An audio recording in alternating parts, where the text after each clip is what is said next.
Senator Hardin, you're recognized to speak. Thank you, Mr. President. Our Legislative Research Office does a marvelous job. Every year they put out a wonderful document, and they take a look at all of the different legislative districts, all 49 of them.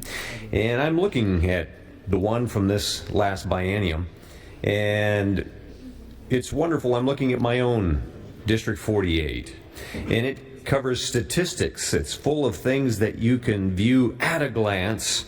Shows you the land area in square miles, and of course the counties that are there, and the breakdown of political affiliation, the population, and the educational attainment, and the health of the people, income and poverty, housing, employment.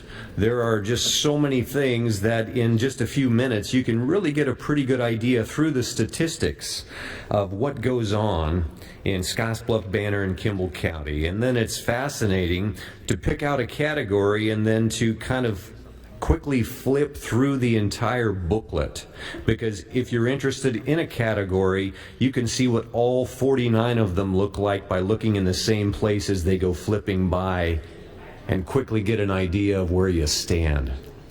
What it unfortunately does not tell, because it's the nature of statistics, is the actual stories that people live. Those stories happen when individuals walk up to you at a place like the Old West Balloon Fest in Mitchell, Nebraska this weekend. I was there to watch 34 balloons at least inflate, but unfortunately the weather didn't cooperate.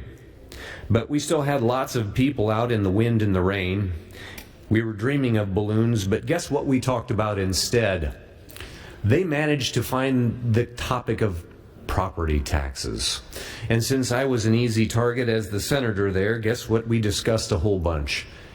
And we got to hear stories. It's the stories about these people and these statistics that come to life. One that comes to mind was from a family where the gentleman said, "I'm the fourth generation and I will be failing because we will not be able to pass this farm along. The margins are too thin. It's too steep of a climb." And so what I am doing this week is I'm figuring out how to put together the words to share the realities with the next generation, that there won't be a farm life for them. They can feel it coming. They've sensed it for a long time. But this is the straw that breaks the camel's back. And so it's the real stories that you hear from people that happen in the vernacular that bring tears and heartbreak to their experience. And it's not just farmers.